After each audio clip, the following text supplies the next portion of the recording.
Hello students, welcome to Rajoria International School, class 6 students.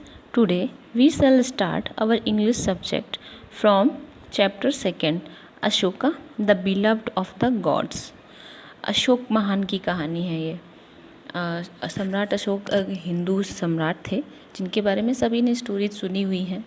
उन्हीं की story कहानी को हम डिटेल में आज पढ़ने वाले हैं कि कैसे वो एक राजा से एक अहिंसक त्यागी भिक्षु बन गए। उन्होंने अपना सब कुछ छोड़ दिया। क्यों और क्या वजह हुई ये हम पढ़ेंगे इस कहानी में।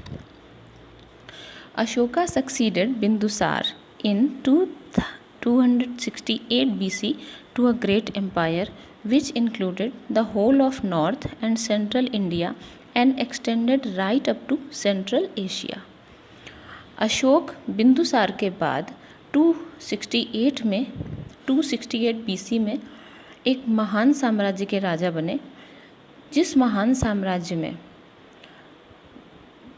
Whole of north and central India का नॉर्थ का पूरा एरिया, सेंट्रल इंडिया और वो बढ़ता हुआ कहाँ तक, सेंट्रल एशिया तक, मतलब एशिया के मध्य भाग तक, इतना विशाल साम्राज्य था इनका जिसके वो राजा बने।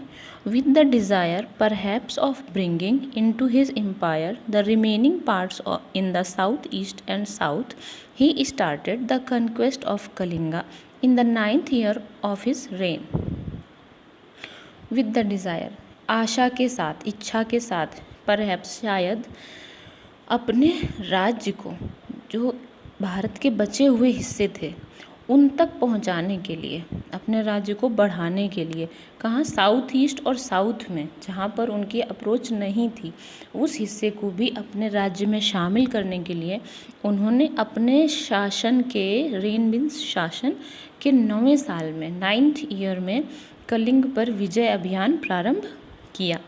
कलिंग एक राज्य था जो इंडिया के ईस्ट कोस्ट पे सिचुएटेड था, पूर्वी तट पे स्थित था, महानदी कृष्णा और गोदावरी नदियों के पास।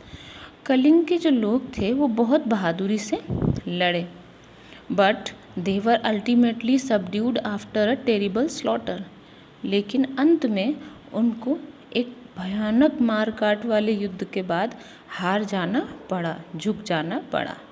This war and slaughter affected Ashoka so deeply that he was disgusted with war and all its after effects. इस युद्ध और मारकाट से अशोक जो थे वो इतना ज़्यादा प्रभावित हुए, इतने ज़्यादा निराश हुए कि उन्होंने युद्ध से डिस्गस्टेड, मतलब नापसंद करना, हेट करना, युद्ध से घृणा हो गई। और इसके बाद के असर से, युद्ध के बाद का जो दृश्य होता है उससे उनको अपने आप से घृणा हो गई। henceforth there was to be no war for him, और उन्होंने डिसाइड कर लिया कि इसके बाद भविष्य में उनके लिए कोई युद्ध नहीं होगा। मतलब उन्होंने सोचा मेरे लिए अब आगे से कोई युद्ध नहीं लड़ा जाएगा। Nearly the whole of India except a tiny tip in the south was under him. उस समय भारत का पूरा भूभाग, पूरी भारत की जितनी भी लैंड थी उसमें से सिर्फ साउथ में एक छोटा सा हिस्सा छोड़कर पूरे भारत पर अशोक का राज्य था।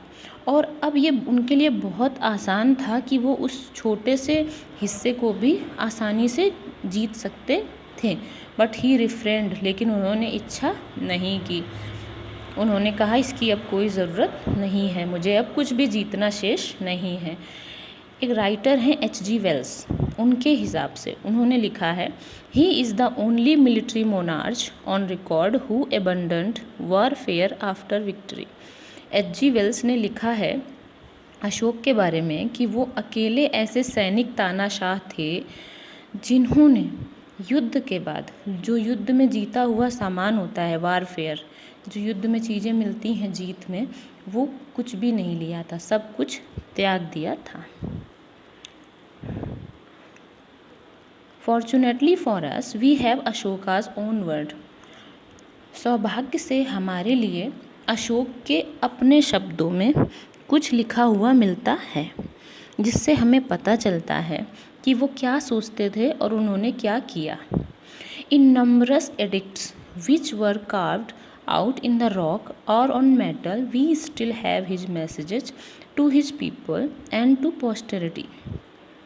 बहुत से ऐसे आलेख, आदेश, लिखे हुए फरमान, एडिक्ट्स मतलब लिखे आदेश, फरमान, आज्ञाएं, ऐसी राज आज्ञाएं मिलती हैं, नंबरस बहुत सारी, जो कि पर्वतों पे या मेटल माने धातु की प्लेटों पे लिखे गए थे, जो अभी भी हैं हमारे पास, जिनमें उन्होंने अपनी प्रजा को और अपने आने वाली पीढ़ियों को, पोस्टरिटी माने आने वाली पीढ़ियों को मैसेज दिया है।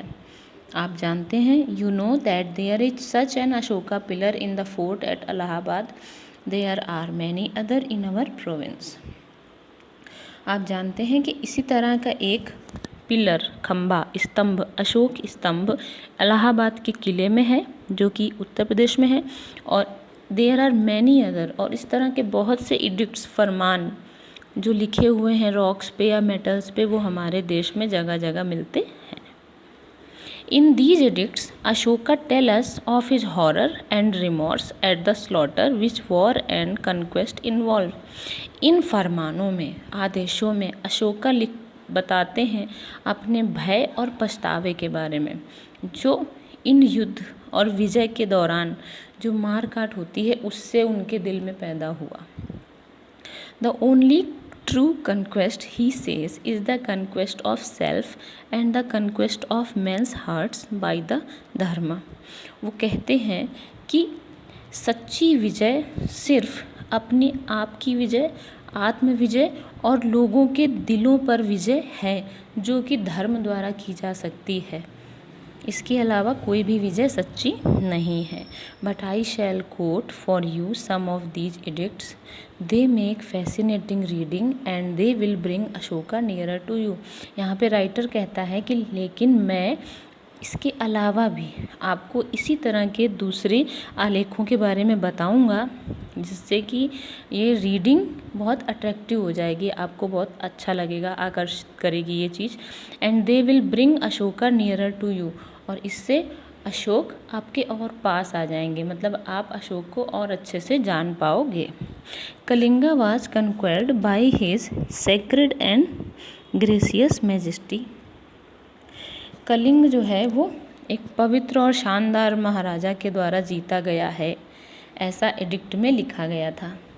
When he had been consecrated 8 years, जब वो 8 साल तक राज्य कर चुके थे, 150,000 persons were thence carried away captive, और तब 150,000 मतलब 1,50,000 लोग कैदी किए गए थे, मतलब बंदी बनाए गए थे, और लगभग 1 लाख लोगों को मार दिया गया था, मतलब स्लेन मतलब गहरे घाव किए गए थे, उन पर तलवार या चाकू से गहरे जख्म किए गए थे, जिनमें ज़्यादातर मर गए थे। ये भी एक एडिक्ट में लिखा हुआ है। Directly after the annexation of Kalinga began his sacred majesty's zealous protection of the law of piety, his love of that law and his inculcation of that law dharma. Kalinga पर उनकी विजय के बाद, मतलब कलिंग को अपने राज्य में शामिल करने के बाद, जो आपके महाराज हैं, मतलब अशोक के बारे में यहाँ पे कहा जा रहा है, उनका जो एक उत्साही कदम था वो था कि हम शील के कानून का पालन करें। शील मतलब होता है व्यवहार, आचरण, कि सबके व्यवहार अच्छे होने चाहिए, इस पे उन्होंने काम करना शुरू कर दिया। And his inculcation of that law, और उस धर्म के संबंध के उपदेश इस तरह से प्रचारित किए जाने लगे।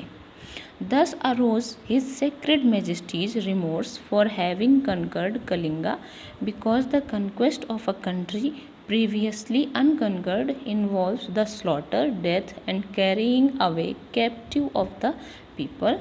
That is a matter of profound sorrow and regret to his sacred majesty.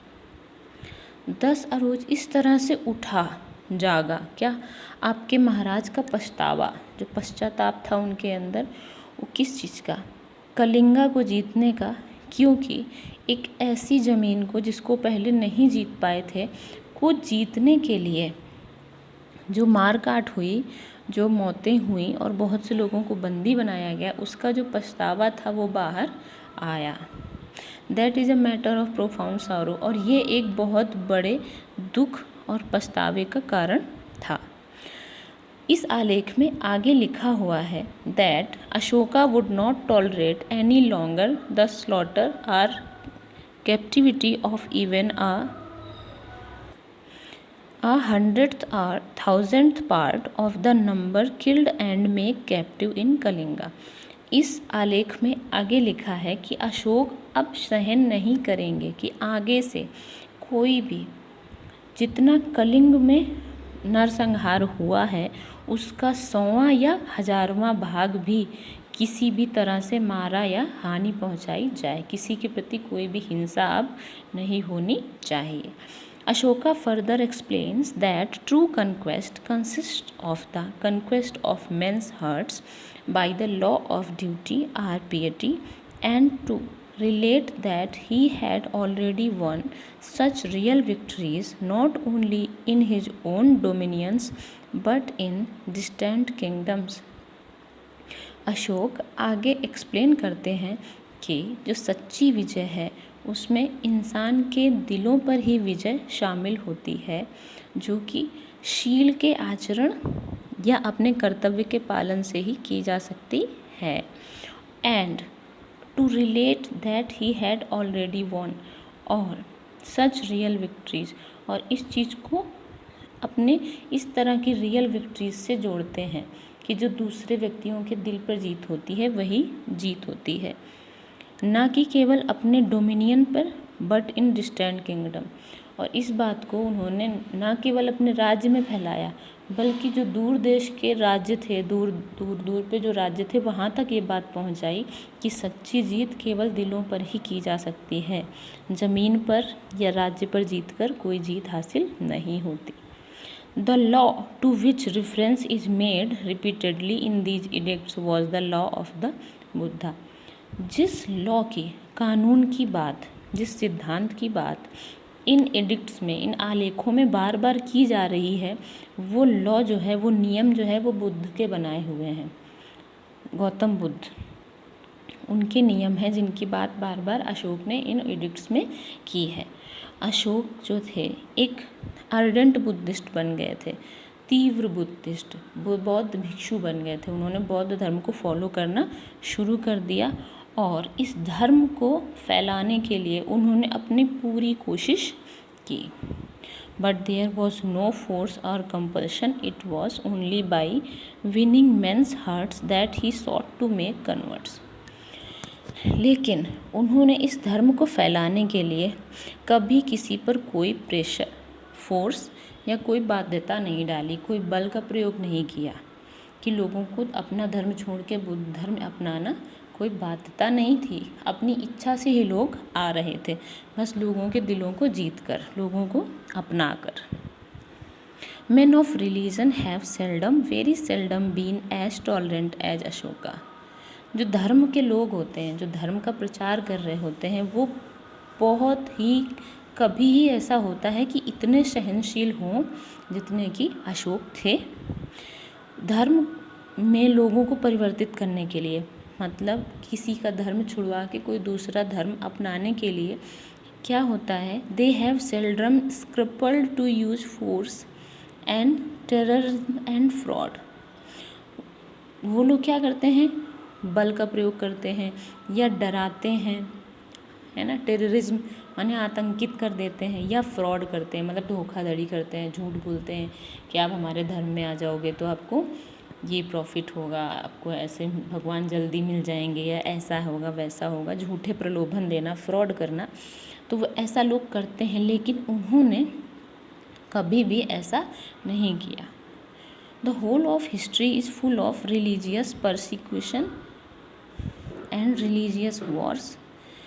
जो सारी हिस्ट्री है धर्म की, धर्म के प्रचार प्रसार की अगर हिस्ट्री पढ़ें तो वो सारी परसिक्यूशन माने होता है आतंक, अत्याचार, धार्मिक अत्याचार से भरी हुई है और धार्मिक युद्धों से भरी हुई है।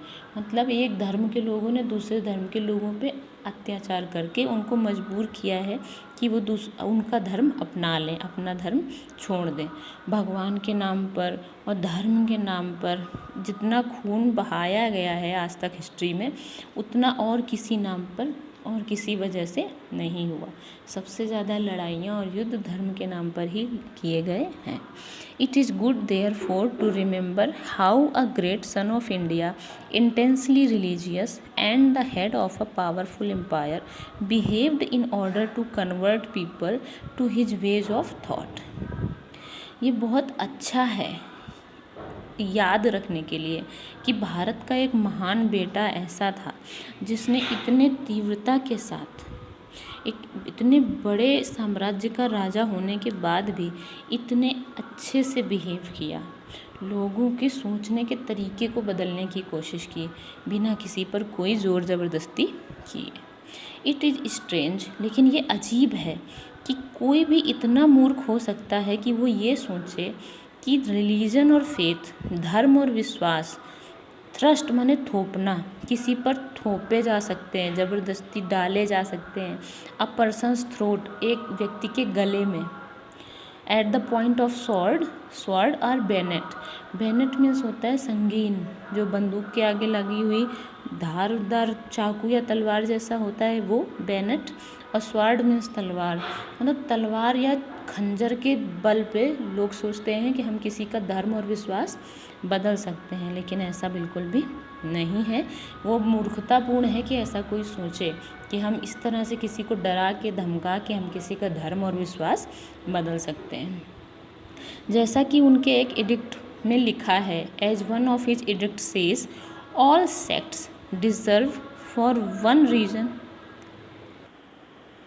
जैसा कि उनके एक आलेख में लिखा है कि all sects deserve reverence for one reason और अनदर, कि सारे जो सेक्ट्स हैं, सेक्टर्स, विभाग, लोगों के हिस्से, समुदाय, कुछ भी कह सकते हैं इसको, ये सारे लोगों के समुदाय हैं, वो सभी एक या कई रीजन से सम्मान चाहते हैं, वो सम्मान के अधिकारी हैं, मतलब सबको सम्मान मिलना चाहिए। और इस तरह से एक व्यक्ति एग्जॉल्ट्स हिज ओन सेक्ट। एग्जॉल्ट मतलब तारीफ़ करना, प्रशंसा करना। अगर कोई व्यक्ति अपने सेक्टर, अपने विभाग या अपने समाज की तारीफ़ करता है या अपनी किसी बात की तारीफ़ करता है, तो एट द सेम टाइम हो सकता है कि वो उसी समय पर दूसरे लोगों की भी सेवा कर रहा हो। इसका मतलब ये नहीं है कि मेरा अगर सोसाइटी अच्छी है, मेरा धर्म अच्छा है तो तुम्हारा खराब है और मैं तुमसे कोई मतलब नहीं रखता, नहीं। इसका मतलब ये है कि मेरी जगह अच्छा है और मैं चूँकि अच्छा हूँ इसलिए मैं सबकी रिस्पेक्ट, रिवरेंस करता हूँ। मैं किसी से घृणा नहीं करता हूँ क्योंकि मेरे धर्म में ऐसा नहीं सिखाया गया। इसलिए चूँकि मैं अच्छा हूँ इसलिए मैं सबकी रिस्पेक्ट, रिवरेंस करता हूँ। यहाँ पे चैप्टर ख़त्म होता है। ये जवाहरलाल नेहरू की एक हिस्ट्री की बुक्स है, ग्लिम्पसेस ऑफ वर्ल्ड, उसमें लिखा है जवाहरलाल नेहरू ने अशोक के बारे में।